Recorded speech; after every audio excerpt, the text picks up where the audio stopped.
Amiga, do you ever feel caught between two worlds?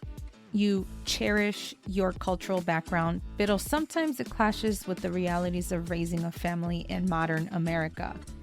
You might feel pressured to fulfill traditional expectations, yet you crave a life that allows you to be your true, authentic self. If you're a Latina mom nodding your head right now, I see you, and I get it. Balanced Motherhood is more than your average mommy coaching program. It's a supportive comunidad designed specifically for you. I understand the unique challenges you face navigating between generations and culturas while forging your own path as a mama. Stop feeling like you have to choose between your roots and your future. Balanced Motherhood empowers you to create a life that celebrates your heritage, embraces your motherhood journey, and prioritizes your own happiness. Spots are limited. Don't miss out on this opportunity to connect with a supportive community and create a more balanced life. Visit the link in the show notes to join the waitlist for the next Balanced Motherhood cohort. I can't wait to meet you.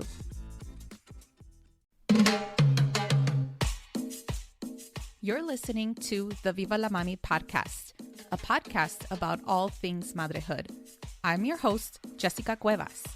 I am a mother of one on a mission to redefine the meaning of motherhood as a first-generation, bilingual, and bicultural Latina mommy. Regardless if we feel like a failure from time to time, or if we succeeded with the little things in our motherhood journey, it is important to celebrate all of these experiences as madres. So, bring your cafecito as I invite you to be a part of this space and create raw and honest conversations about the exciting and challenging parts of being a mommy.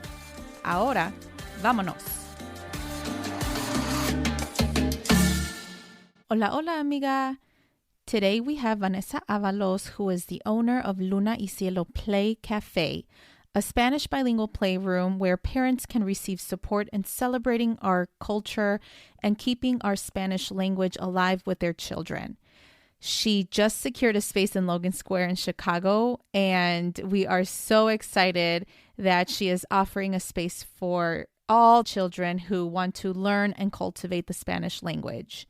Vanessa is married with 2 children, and they both attend a dual language school, which began her passion of raising bilingual and bicultural children. Additionally, Vanessa has served as the vice president of Chicago Latina Moms, which I am a proud member of, for 2 years and has been volunteering since 2017.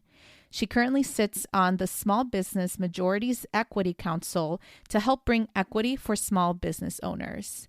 This amazing mujer has done it all. She went from doing a regular 9-to-5 to now owning her own business. And it is my privilege to interview her because she literally talks about the importance of raising bilingual and bicultural children. And she literally manifests this through her business. And I have taken D over at Luna y Cielo Play, and it is just wonderful for him to already build comunidad with other children, and it just warms my heart. Fun fact, Luna y Cielo Play is the only bilingual playroom in the city of Chicago.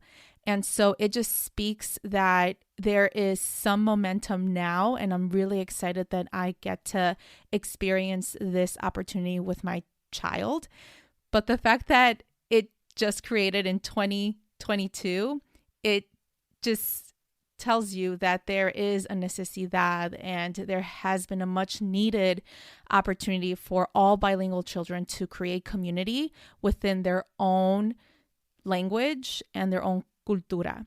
And so I really appreciate having Vanessa in this conversation as she talks about her business, but also her upbringing, as well as with her intention of raising bilingual and bicultural children.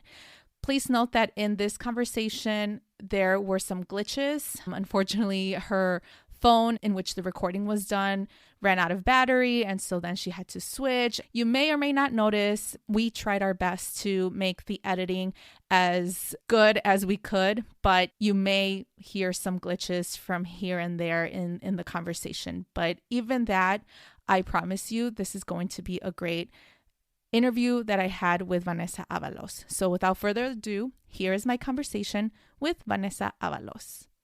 Hola Vanessa, ¿cómo estás? Muy bien. Thank you so much for being here as well, because you are a very busy lady lately with Luna y Cielo Play, and we'll definitely touch on that. This will basically be part of the conversation in addition to you kind of creating a bilingual space. Pero first, if you can tell our listeners a little bit more about yourself, and also what do you currently do, or even like your past, profession as well, because you have pivoted out of an older profession for this venture. So if you can tell us a little bit more about that también. Sure. My name is Vanessa. Aguirre is my maiden name. Avalos is my married name. I grew up in Logan Square in Chicago, very in the 90s. So it was very much more Latino centric. Now it's very hipster and becoming more and more gentrified. But yeah, my parents were working class. My dad was a part of a union. My mom just, she had just regular like office jobs. I have a twin brother. We were fortunate enough to go to Catholic school. I am second generation Mexican American. So yeah, my parents were the ones that went through a lot of the struggles that, first gen Americans go through. But I feel like it was different because it was in the 50s and 60s. My mom was born in Mexico. She came here when she was 5 and she did all her schooling here. My dad was born here. My brother and I grew up mostly speaking English. We were born in Texas, so my parents didn't really want us to speak Spanish. I keep on hearing different stories, but the story that I always remember my mom telling me was just because of the racism. And, my mom's intention was to get us back to speaking more Spanish, and it kind of just never happened. So yeah, that's just a little bit about me. And I guess that kind of segues into what I'm doing. I've been a stay-at-home mom for 7 years maybe. Prior to that, I had been working in the banking industry, and then I was working at a nonprofit, and I was fundraising for the nonprofit. It was a private school in Chicago that was providing free education to underprivileged children, mostly first gen students. And it ended up not working out with that company. And then I realized once I had my second child, I have an 11-year-old and a 5-year-old going on 15. He's very strong-willed. But yeah, so I ended up, when the time came for my husband and I to talk about going back to work, I was like, look, I'm not going to go back to work for nonprofit money because I know I'm way more valuable than that. Mm-hmm. And I don't know if you know about Chicago Latina Moms group. Mm-hmm. It's on Facebook. Are you on it? Yes. I can't remember if you're on it. I haven't been on it in such a long time. Yeah. So that group, I had started doing volunteer work while I was not working, not realizing that it was going to continue on my skills. I developed social media skills. I went to NIU for my undergrad in graphic design and art. So that kind of helped out for social media and such. And during my time, I guess now reflecting back, I'm so glad that I did volunteer. One, it just got me away from the kids for just a little bit. It got me to talking to friends. I developed some amazing friendships there. And it just kept me in the loop, in the know. Networking became a really big thing that I ended up not even realizing that I was doing, but I was doing it. And it kind of lent its hand to where I'm at now with my current business. And so how I got into that, so I knew that when I had my daughter that I wanted her to speak Spanish. My husband is Mexican and he doesn't speak Spanish. And I know he had lost out on a few job opportunities. And I was like, no, I really want for my kids to not be in that position. I got made fun of for not speaking Spanish. And it's very heartbreaking to have other Latinos tell you that you're not enough because you didn't grow up as a first generation. And it's just like, it's not my fault. And it took me a long time to understand that. So I knew I wanted to raise my daughter, or at the time, my daughter, bilingual. I didn't want her to lose out on job opportunities. So I had looked for opportunities for her to speak Spanish. We would read books. We would get books from Amazon. The library here in Berwyn had a really good program. So I just like any type of, Spanish language thing I would get involved in. And even though all of our our parents speak Spanish, it was still hard for them to like remember to speak to her in Spanish. Her daycare provider spoke to her in Spanish, which really helped. And then when we were getting ready for school, someone had told me about dual language school in the city, like one of the oldest dual language schools in the city. And we've had her in there pretty much since day one, and it's a wall-to-wall dual language program, and that has really helped. My son now is there. He's speaking a lot more Spanish this year. He's in kindergarten. So yeah, I wanted to. And then with Chicago Latina Moms, I noticed a lot of people were asking, how do you teach your kids Spanish? And I would always be like, kind of like the expert of like, oh, this is what I do. This is, YouTube or, just different resources. Now there's so many more resources. It's amazing. Like before, I don't remember ever seeing like Instagram accounts of moms raising bilingual children. And now it's just like exploded, which is amazing. So one of my friends, she is like in Chicago Latina Mom. She's like, what about like Greek schools, but for Latinos? Like, Jewish schools, but for Latinos. And I was like, oh my gosh, that would be like a great opportunity to create something. I saw the problem and I was like, I want to be the one that solves it. And I'm not a teacher. I don't have any experience in teaching. I would say my passion is connecting people, making sure they get to that right person that they need to talk to. We speak a lot about our social network and our capital. And our parents didn't know anything about that, our parents just had friends, and like, did they have professional jobs? Not really. It might have just been, at, the phone company or something, but it wasn't like a truly professional job with a college degree. Right. And so once I started seeing that our generation had those professional jobs, I saw that as a stepping point to connect people. And so just being in that position, I was like, okay, I could get this person to help me with that. And I could get this person to help me with this, And so, yeah, so I had this idea since September of 2019.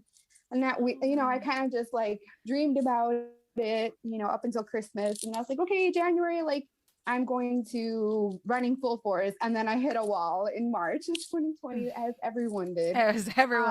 Yeah. And so it was kind of a blessing in disguise in the sense that I had more opportunities to prepare. I took courses. I joined every free workshop that I could get my hands on, so that way I could, prepare myself better. I've had other businesses and they failed and I didn't prepare myself. And I was like, I can't do that to my husband. Like, I have to make this work long term. It's something needed. This is not something that's going to be around for 4 or 5 years. Like, I want this to kind of be a legacy for all Latinos in the Chicagoland area. I mean, I get people reaching out from LA, Miami, just to like pick my brain and like, it's so amazing what we're doing. So I guess we should probably talk about that, right? Because we haven't really talked about Luna y Cielo. So Luna y Cielo Play Cafe is a bilingual Spanish playroom here in Chicago, and it is to support Latino children continue the Spanish language. And the reason why, like I said before, was I noticed that there was a lot of parents asking how to maintain bilingualism in our culture. There are other Spanish classes, but a lot of those are geared towards monolingual families, and there was nothing really for our gente, nuestra raza. And I kept on hearing that, oh my gosh, this is amazing, because when we go to playrooms, we feel like we're sticking out like a sore thumb, like we're being looked at, at a certain way. And I was just like, this is going to be amazing. This is a place that, lots of parents have wanted, dreamt about. Maybe they hadn't thought about it, but, now they want it, right? Because Yes. it's going to be available soon. So Right. I'm excited to bring this opportunity for everyone. I'm excited for my kids to be part of the business. They're like excited. My son's always like, what about the business? Are we going to the business? And how about this for the business? So they've definitely been my sounding board, even though they don't Aw. know. Yeah, no, that's great. Yeah, and I just love the concept of it because yeah, you're so right. Like there aren't like spaces for bilingual families and children, you know, and I've done my research. I'm very intentional with the way I want to parent, raising a bilingual child. That's something that I definitely want Dee to just continue on and have this sense of identity and pride.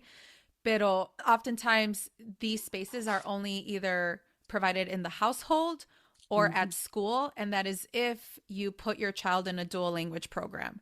But what happens in just like in a regular social setting, verdad? Like where you know where one bilingual kid interacts with another, and so I just love how Luna y Cielo does provide this space, and not just for children, but also for parents as well, because in a way it's connecting folks that perhaps wish that they would have had this kind of experience, you know, as Yeah, for children, sure. but also as ways to just connect and communicate with people, grow with each other. I think it definitely takes a village, not just to parent, but also in if you want to be intentional in raising a bilingual kid, it's always great to connect with other bilingual families because it expands more connection and fruitfulness of the language as well with And another they get your family. journey.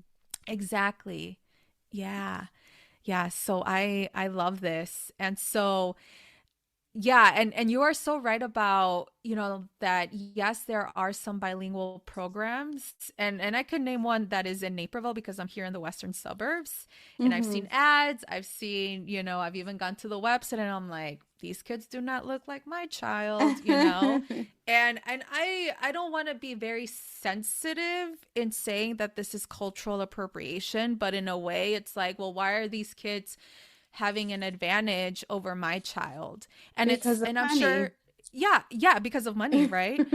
And if I were to get paid more, maybe I could put D in this space, but again, it's not about that connection that you have with other, you know, bilingual families or with families who have this sense of cultura in them, and who are, you know, they just want to pass along their heritage and roots, right? Yeah, and that's something that as someone who is a parent, like I said, I'm very intentional with where I want to take my child, and I'm so glad that Luna y Cielo literally was created right after Yeah. D was born. Yeah. But it's also like, oh my gosh, how is this like the only business in Chicago, right? Like Luna y Girl, I Cielo is know, I already know that I'm sure our competition will be popping up. yeah, And, true, you true. know, it is what it is. Like everyone's going to have their own little niche. I've built out my business, my Mm-hmm. brand, my, but everyone's going to be different. I Yeah. stand for certain things. And yeah, I probably am going to piss off some people, but I stand by my values. Mm-hmm. I want equity for all. How could that be bad? But truly, we talk a lot about deconstructing or decolonizing our ways of raising our children, being Mm-hmm. progressive. Like those are the types of things that like I want to be able to bring to Luna y Cielo. Like I've talked to Liliana from Bilingual Speechy about, hosting different workshops. There's a lot of new like whole parenting, or what's the other, gentle parenting Yeah. ideas, ideologies that can really change the way you parent. And just Right. having like those types of workshops in our space, I think would just be amazing. So it's like little things like that will make Luna y Cielo different from Yes.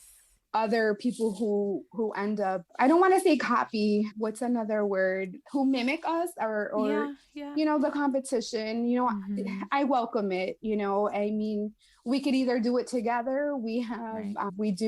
We will eventually have opportunities for franchise, but that's down the road. But I've told another colleague of mine, like when you walk down an aisle full of water, how many brands of water are there? There's plenty, right? And like each water bottle has a different flavor, a different taste, you know, or like gym shoes, right? Like how many different brands on there? There are certain brands that people like, and there's certain brands that people don't like, and that's what they choose. And you know, just trying to set myself apart. I am the first ever bilingual playroom, I think, in the country even. Yeah. So just once we open our doors. So we did find, I just was realizing it's been a month since we've had our lease, since we've had our space.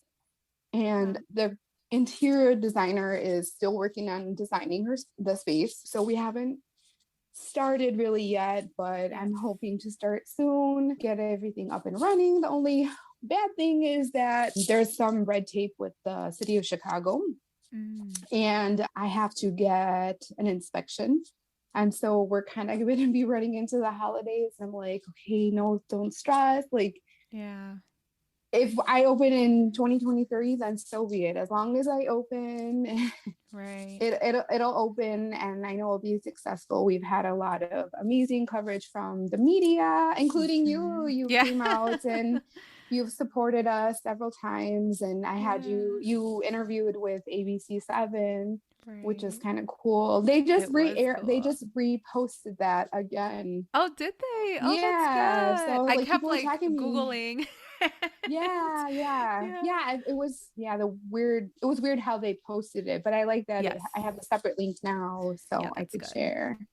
But it was really exciting. And then the only bad thing was that I finally saw like racist people on there, and I'm just like, you know, they're out there, they're never gonna go away, you know, just ignore the noise. And like, what kind of comments did you get? You know, you can't even, they need to learn English before they learn Spanish. And someone was experts? Like, why are you? Well, you know, well, they're uneducated. What can I say? You know, someone's like, oh, but if you go to another country, they're going to expect you to speak their language. And it's like, yeah, but these other countries like are usually multilingual. Like, you have to know more than, if you only know two, that's pretty bad. Like, you need to know 3 and 4 different languages in Europe. So it's bad with the current rhetoric of our politics and such. Yeah, we are. So that's great. Yeah, well, first I want to say, like, congratulations that you finally found your space, and there is an official address, and now it's being decorated, and hopefully that inspection goes well, because you know the city don't lie sometimes. Yeah, we'll get there, and we'll be open one day. But yeah, I'm excited because I was looking on the south side. I really wanted to be on the south side of Chicago. I grew up on the north side in Logan Square, which is where our location is, but I wanted to be intentionally on the south side because there are no playrooms on the south side, you know, and so I wanted to be there on the south side. It didn't work out. I looked at a space that it was in La Vita, and it was already zoned correctly, and it used to be like a children's facility. And so once I got the taste of not having to do a build out, not having to do like a bunch of like permits, I was like, I want this, like, so that way I don't get in over my head and then it takes longer. And so I was like, okay, I knew this spot had been available for a while, and it used to be a playroom, and they left their little playhouse in there. So I'm excited. So I don't have to build it. The owner was really cool. He understood what I was trying to do. He loved it. He's not Latino, but he's Indian, I believe. So like, he understood the cultural, you know, aspects that all people from different cultures have to face when they come to the United States. So he really appreciated what I was doing. So yeah, I'm excited. Oh, and then just like be back in Logan Square was amazing, because I grew up in Logan Square when there was still like drug houses just like blocks away from me, shootings. It wasn't as bad, but I do remember like driving down Diversity Avenue where I grew up, seeing a bunch of like empty storefronts. Mm-hmm. And people would always be like, oh, if you want this to change from being an empty storefront, you got to do something about it. And I would have never guessed that it was going to be me, but Yeah. I'm glad it Yeah. is. So Look at yeah, you. Yeah, it's funny how it comes full circle, right? for Like, and sure. now, and whether, if it was fate or if it was intentional or whatever it is, like it's just amazing how you're going to contribute back to your community. You're going Yeah. to have this space available for folks. And yeah, and even though it is in the north side, I also grew up on the north side, Mm-hmm. and in a way, I used to get jealous of my cousins who grew up in Little Village because there was this strong sense of identity, especially as someone who is Mexicana.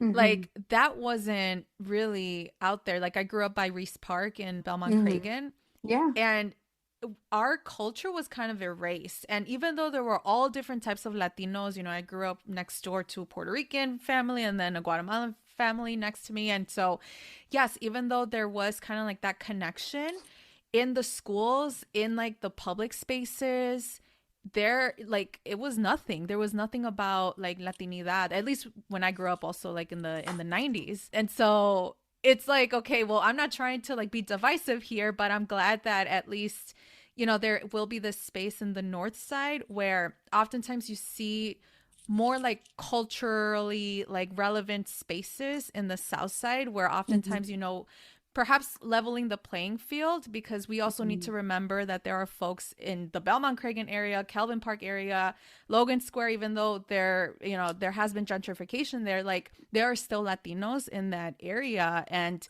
we still need to kind of like, just entice people to just to know that there are going to be spaces about their identity and their culture, if that makes sense. For So I just sure. kind of wanted to say that and give that Yeah. perspective. Yeah. Because And like yeah. speaking of being Mexicana, I am super aware that Chicago is very Mexican centric, and Yes. I want to be aware of celebrating other cultures, Mm-hmm. Colombians, Venezuelans, Cubanos, Ecuadorians, Yes. todo. Like I don't want them to be like, oh, it's too Mexican. No, I want Mm-hmm. them to feel welcome too, because we are all in this together, right? It sounds like Yes. COVID, pero we are from different countries, obviously. We have different costumbres, but at the same time, they lump us together anyways, right? Right. So like Right. we still share the same experiences as far as, racism, Mm-hmm. struggles in the corporate America and such, in schools and stuff like that. So yeah, like I just want everyone to feel super comfortable. I have been approached by Caucasian families asking if they're welcome. Of course they're welcome. I just ask that they are truly intentional about becoming bilingual, Mm-hmm. and it is going to feel very focused on the Latino child, and Right. that's who I'm choosing to focus on. And it's not intentional if that person feels like they're not welcome. It's just that we need our space to feel Exactly. welcomed, right? And so, Exactly. yeah, I'm just Yeah. really No, yeah. excited about that. I'm glad. I'm glad. I'm like getting the sense of you being unapologetic, and I'm glad that you are. Yeah, yeah. Yeah. There's so many times where we do have to coddle feelings. Yeah. And, when do our feelings get coddled? They don't, Right. right? Right. We're kind of just like, it is what it is. And it kind of just gets shrugged off. So, Right. yeah. Exactly. Yeah. Yeah. So you did kind of like share a little bit about Luna y Cielo and kind of like, the overarching kind of goal that you have. But as far as with like the space, right? Like Mm-hmm. what do you currently offer with Luna y Cielo, and what will you be offering now once like the space has, you know, goes up and open for the public? Sure. So right now, since we aren't open, I have another amiga from Chicago Latina Moms who she's kind of officially, unofficially been my mentor. Yeah. She is Doctora Angie. She is a chiropractor. She has space where you've been Yeah. at in Pilsen. She has kind of like coached me and was like, well, like you should just start doing pop-up classes. I'm like, I know, but like I have to find a place to, to do it, right? Like if I have to Yeah. spend money on doing that, like I'm just gonna be drowning. And that was I did last year do a crowdfunding campaign and I got a couple grants, which actually has tied me over, and not made me feel kind of like stuck because I didn't have Mm-hmm. money. So Angie was like, why don't you just come host your pop-up classes here? And Mm-hmm. so she's been really gracious in allowing me to use her space. So Yeah. we've been doing the classes since April. And that was kind of like a slow start because I started in April right before school to summer break. So then when everyone goes on summer break, it's kind of hard to, Yeah. get people to come in. So it really helped me once I was on the Block Club Chicago. That kind of like put me on the map. They did an article about my concept. And then I was on and then from there, ABC7 reached out and they did that Mm-hmm. interview, and that has really helped. I really haven't spent much on marketing, which has been just amazing. And kind of everything has kind of been organic from there. Yeah. And so I've been doing these pop up classes. I don't teach the Spanish classes, I do hire someone to do them.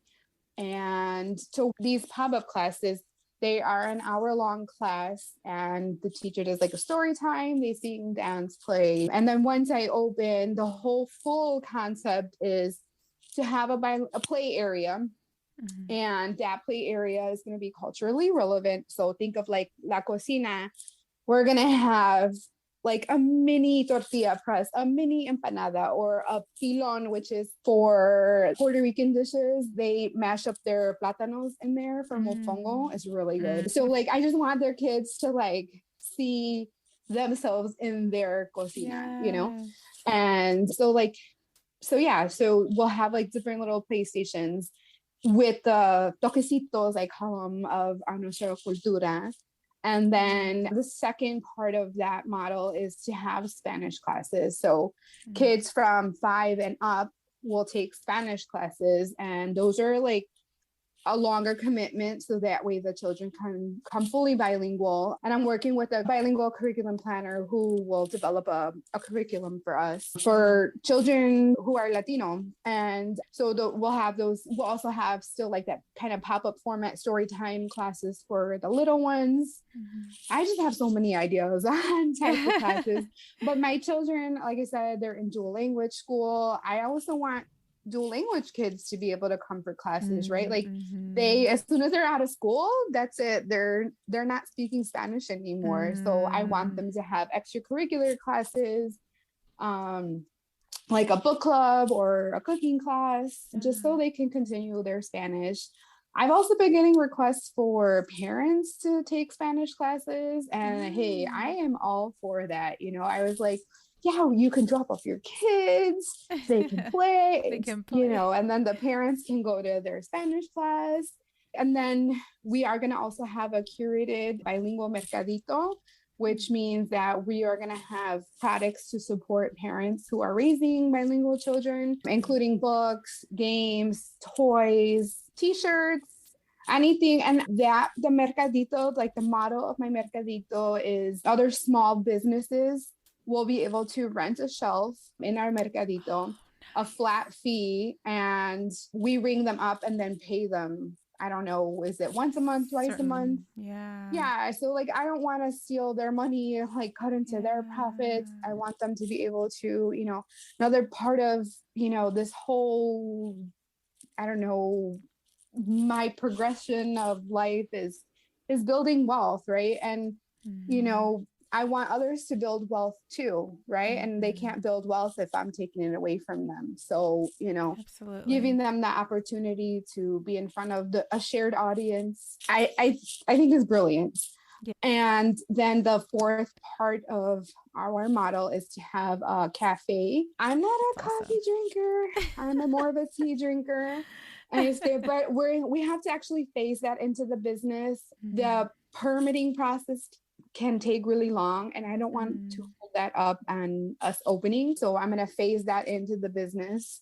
Okay. Yeah, and so that's what Luna y Cielo is going to Yeah. be, and I'm excited because that last portion is more so comunidad, right? Like Yes. we share, coffee, un pan dulce, and we Right. chit chat, right? And like I hope everyone's like becomes like best friends, Exactly. I Yes. know that you reconnected with Liliana through Yeah. Luna y Cielo, which was amazing. And then I had a connection with an old grammar school classmate, which was really cool. That is And awesome. yeah, so I'm really excited. Yes, it's so exciting. I just love the whole concept and just like the intentionality that you have and that you're being mindful about, not just the kids like at a specific range. Like you're focusing on like the older ones, the little ones, but you're also Mm-hmm. thinking about the parents or the child care, givers, like how do we build community Mm-hmm. and also like the business aspect. That is amazing. I think that there will be a lot of growth and potential there for small business owners to like I provide hope like their so. products. Yeah, I'm all for it. Oh my gosh, I am so excited. And one thing that I want to mention is that we have driven like 40 minutes away, Yeah. to Pilsen. It might be a little further once Yeah. you go up north, but it's telling that there is a necesidad. There is such a For need sure. in And these you're not the only spaces. person coming from the burbs, which is Yeah. really cool. So Yeah. I think I lost track, but I had people coming from Oak Lawn, Oh wow. Norwich, which is like it's like on the border of Close-ish, Chicago, but but it's yeah. like it's it's still pretty far from Pilsen. So Mm.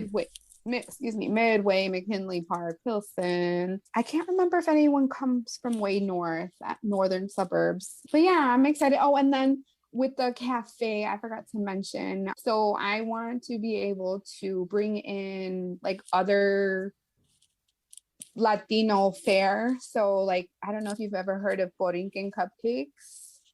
It's a Puerto Rican based cupcake place. Yes. And so Yes. like I want to be able to bring her stuff. Like I don't want to reinvent the wheel, right? Like Right. I'm just going to, partner with different other Latino businesses for the Yeah. coffee and for the sweets, and maybe we'll have like tamales, empanadas, something that I don't have to make, but we can like heat up Right. and just like small bites, nothing too fancy, right? We're not a full restaurant, but I'm Right. excited. That is I keep on saying so I'm fun. excited, but No, I I am too, and it's am. great. I'm sure even like whoever's listening is like very excited to hear. Yeah, and like, considering that this is like the only bilingual playroom in Chicago, like how does that make you feel? It's funny because I never thought of it that way. Like I never thought about how I feel about it. Yeah. I mean, it's pretty cool. I mean, like literally everyone that I tell are like, "Oh my god, that's amazing."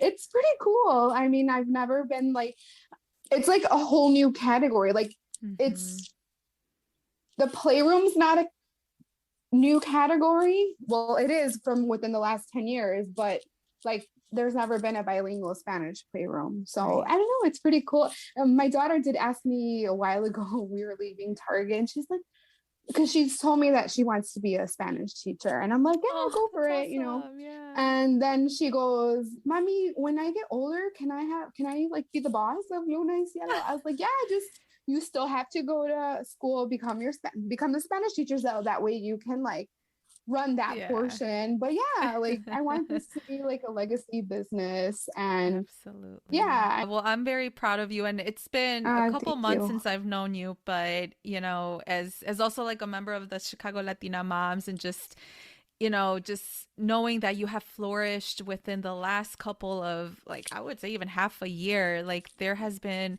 a lot of momentum and know that you do have a community that will support your business, including myself. It doesn't matter how far we live, because yeah, I think this is just an amazing space, and it will just be something that will be very impactful for not just our children, but even for ourselves as parents. Yeah.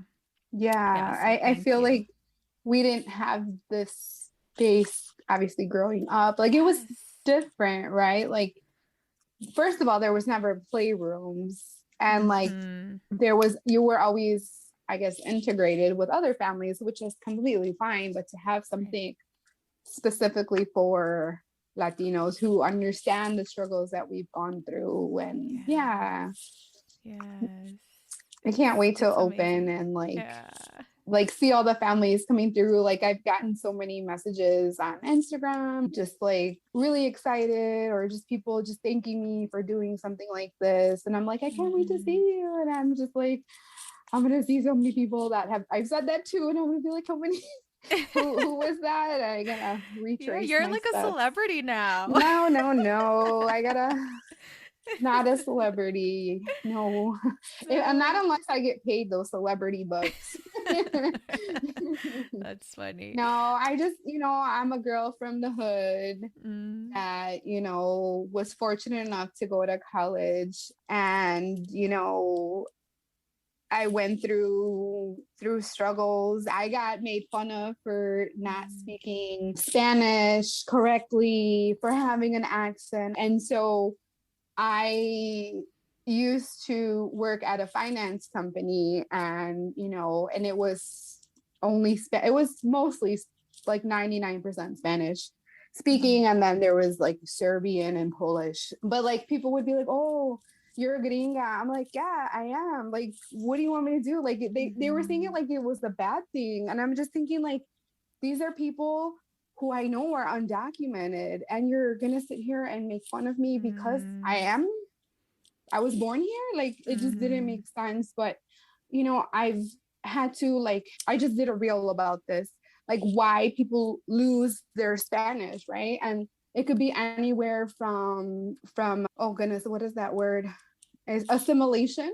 Mm-hmm. Like I was saying earlier, teachers, let's call it what it is, white teachers, Mm-hmm. because of their white supremacy, right? Because when I say white supremacy, I'm not trying to talk about, I guess I have to explain it right, because some people might Yeah, right. go like to 100. When I say white supremacy, I'm saying they think being white is superior to being Mm-hmm. Latino, and therefore they didn't want people to speak, or their students to speak Spanish. Mm-hmm. And so a lot of them got beat from it. The teachers literally beat the language out of them. My Mm. cousin, God rest his soul, he's already passed, but when he was in kindergarten, he went to a predominantly white school, and he only knew Spanish. And so when he would speak, they would make fun of him because Mm. he wasn't white enough, right? He didn't speak the language. Mm. And ever since then, he never spoke Spanish, Wow. And so there's another TikTok creator that was saying the same thing. Like, she said something, and it didn't sound perfect, right? And she got made fun of. And so from then on, she stopped talking about or using her language. She wanted to Yeah. become more anglicized. Mm. There are, so if you grew up in the 50s and 60s and you were told not to speak Spanish, we're not teaching Spanish to your Your children, children. and your grandchildren don't know Spanish. And so there's a known fact: the first generation knows and speaks Spanish. The second generation understands. And then by the third generation, they don't speak and they don't understand. And to say Mm. that my third generation kids speak, write, and read Spanish is Yeah. amazing. Yeah. There's just so many reasons, and it's nobody's business to make fun of. And I don't ever recall ever Right. making fun of a person who their first language is Spanish when they try to speak English. Exactly. I've never done that. I've never seen anyone else.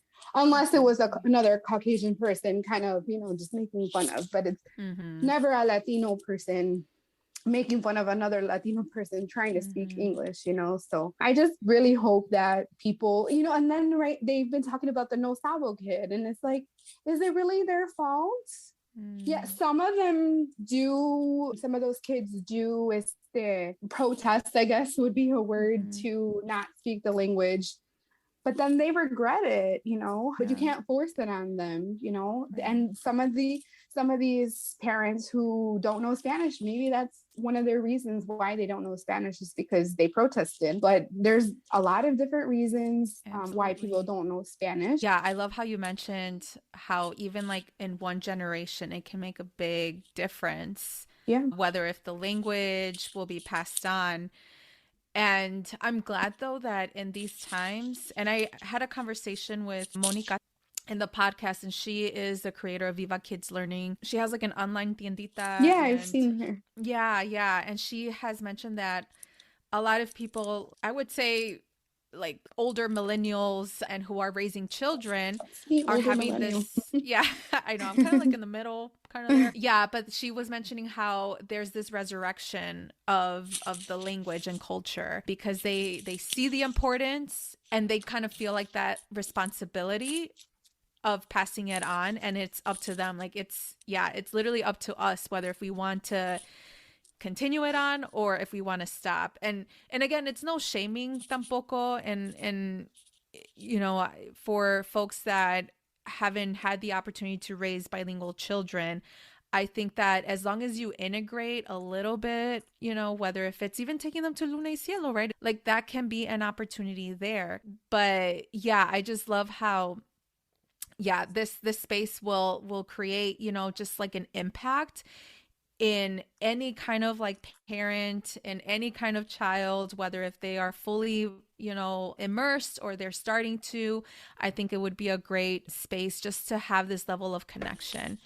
So sure. I love it. And there's even parents who are an interracial couple, right? And so you have a white person and then a Spanish speaking person, and you're like, oh crap, like how do you do this, right? And there's a lady on Instagram, Bilingual Play Date, I believe it's called, and her husband is white and she's Dominican, and but the husband is for it, which is great, and he's learning too. But there are some people that maybe think that it's too difficult to learn another language, and there's just so many different reasons, and I just wish we wouldn't judge each other for that.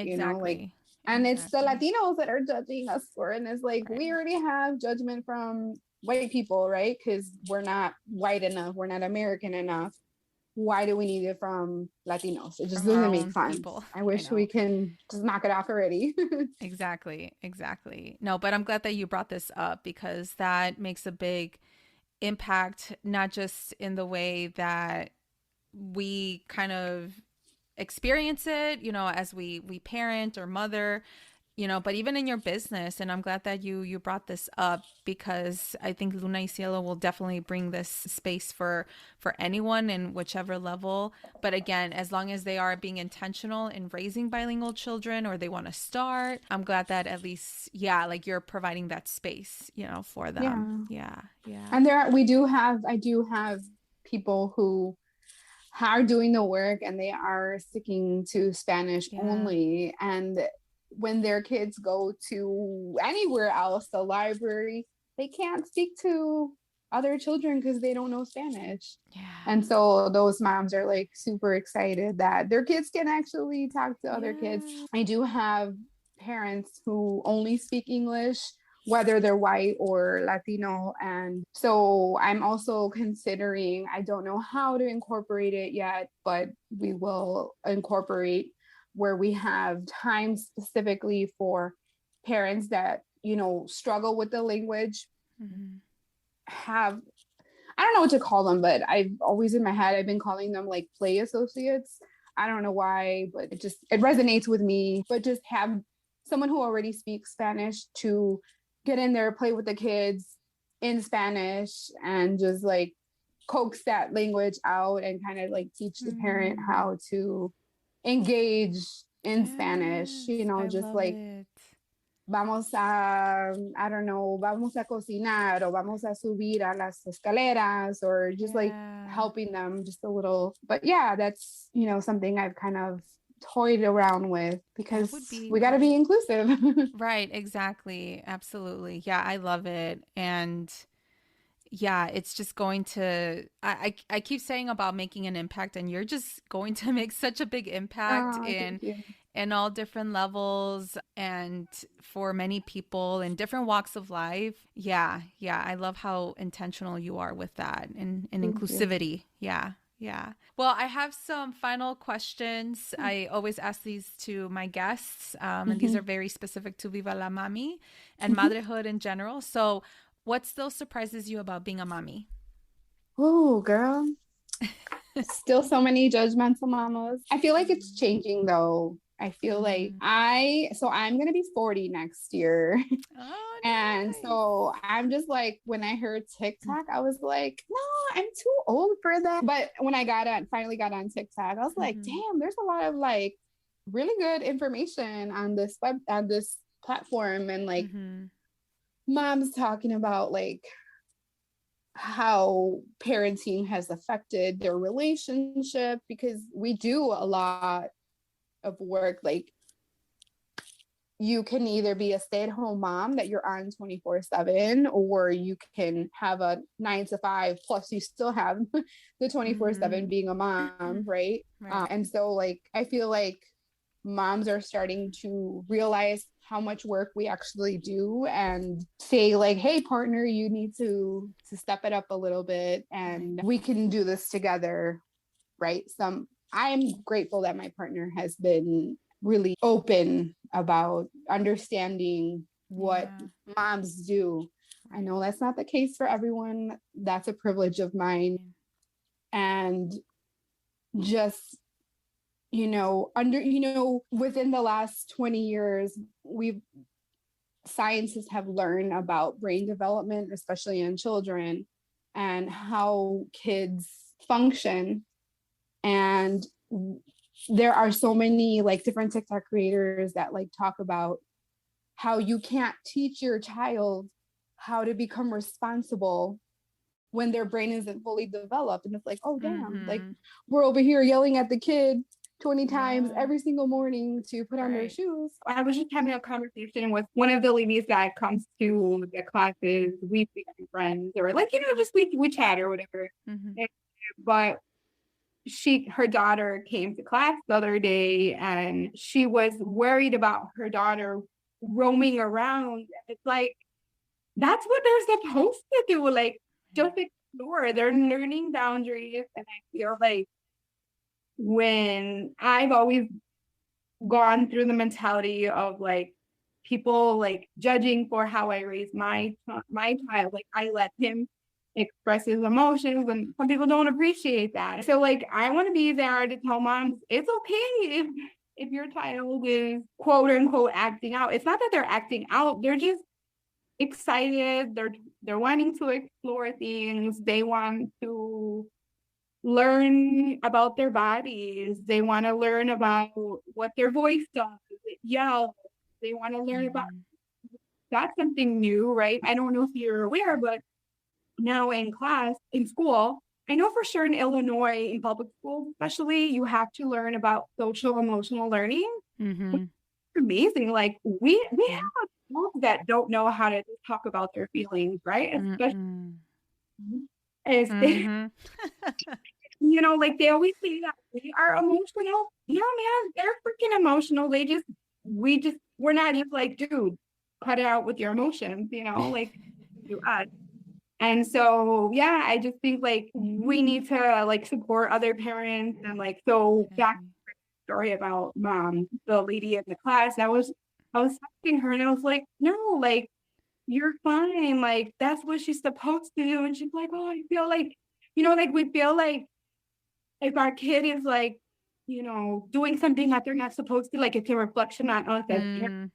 You know what I mean? Like, it's like, no, like we we need to get out of that mindset. They're not doing it to like be mean. They just want to see like literally what happens. Yeah. You know? Yeah, they're curious. Yeah, and I feel like in our culture, and I've definitely seen this with my mom because my parents, they take care of D while we're working. Like we both have a 9 to 5, and so we're very privileged that, the grandparents are able to take care of him. But I've definitely noticed, and this is just like Latinos in general. I'm not aiming this towards mom, so mommy, it's not against anything about you. Full disclaimer. But I feel like in our culture, we restrict, the child.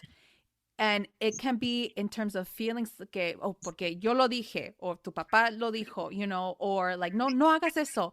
But there's no explanation as to why, you're setting those boundaries, or even like, yeah, like messing things up. Like it's totally okay. And yeah, I think I'm really excited for Luna y Cielo to provide like kind of like workshops and providing like evidence-based information, and informing parents that, okay, there's a reason why your child does this. It's not just because they're trying to ruin things or whatever. So yeah, I'm glad. Yeah, I'm like every time I like think the topic, I'm like I write it down in like my notes to make sure like we come up with some sort of workshop down the road to discuss Yes. ideas. And I hope that like moms will come away feeling like less judged and wanting to support other parents. Like I always make it a point to like tell a mom something nice, like you're doing a good job. When do we ever hear that we're doing a good job, or like any little thing to uplift their spirit too. Yeah. So Well, thank you so much for sharing that. It will be very, very helpful for many Latina moms to know and hear and share, compartir their experiences as a mother, as a parent. And so what is one tip of advice you have for Latina mommies? one tip, I would say give yourself grace. Um, Things don't always have to be perfect. Like I've just been recently thinking about like how my mom would want our house to be perfectly cleaned, right? And Mm-hmm. a big neat freak. For me, I'm just like, there's so many other things that I can do with my time versus cleaning. I know that's super privileged. Um, we pay someone to come to clean our house. It's not all the time, but it's like more like of a deep clean. And I'm just like, I apologize. It does sound very, very privileged of me, but me, I would rather, build a connection, go to a seminar, go to a workshop. Yeah, no, yeah. Thank you for normalizing getting help on the cleaning side because yeah, this was something that I spoke with that I talked with my therapist, how like guilty I feel that I don't dedicate time to make my home, like spotless and the way that I grew up seeing. And even till this day, that's like something that my mom is just very adamant, like you have to have a clean house because that defines who you are as a mom, as a wife. And so yeah, we get all these pressures. Yeah, but if we do have the means, and this is something I keep telling my husband, I'm like, I'm just gonna get to the point where I'm gonna have to get, like someone to clean our house, like literally just like Yeah. get rid of everything we have here almost. And it's okay. And so thank you for normalizing that. And final question, what is your meaning of motherhood? What motherhood means to me is, has evolved over the last almost 11 years. My oldest is almost 11. And I feel like, especially with Chicago Latina Moms and the community that we have built there, the founder is Isabel Gonzalez Smith, and she's a really dear friend of mine. Yeah. And she's just shaped a lot of like my thoughts now of being a Latina and being a mother and motherhood. And I think that the way it has changed, I guess now I reflect back at like how my parents' generation was, and it was always like, oh, you have a friend? Let's gossip about our friend. Let's talk shit about it. And I was just like, why would we do that? You know, like whatever, like we have so many other people that go against us. Like, why can't we lift each other up, you know? Right. And so Isa, when she created Chicago Latina Moms, all of her family lives in Mexico. She lives here. So she wanted a community, a village of support, and she couldn't find that. And so literally when she Googled Chicago Latina Moms, all she found was, you know, teen pregnancy and domestic violence. It's just like, wait a minute, we are more than just that, you know? And so it was an intentional build, moms who are supportive. A lot of us happen to be professional moms. That's just how it is, right? Of course, we accept people who are not professional, but that just ends up, I just don't want people to think that we're too professional and that we like don't, exclusive. You know, I don't like to exclude other people. But we are stereotyped into catty women or women who are feisty or sexy and this and that. And that's not who we are, right? Like we're more than just that, right? We are intentional moms. We are smart. We are loving. And, you know, I really love the fact that this group has been created. And I would say motherhood now to me is more of a community of comadres. Well, Vanessa, thank you so much for being here. I really appreciate it. You're just amazing. It's an honor and a privilege to have you here because it is la mera mera. I'm just going to say that. But I had a really great conversation with you. So thank you so much for sharing your story and you know, your business as well. I wish you the best of luck as you finally have your space, hopefully in the coming months. And where can people follow you? Yes, we are so our website is lunaycieloplay.com. Our handles on IG and Facebook are Luna y Cielo Play. We're on TikTok too. I'll make sure to share your website and your handles on the show notes.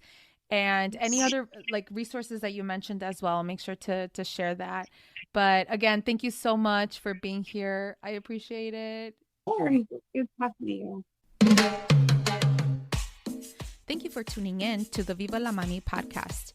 If you like this episode, make sure to leave a review and write what episode really resonated with you. If you really loved it, share it on social media or with an amiga.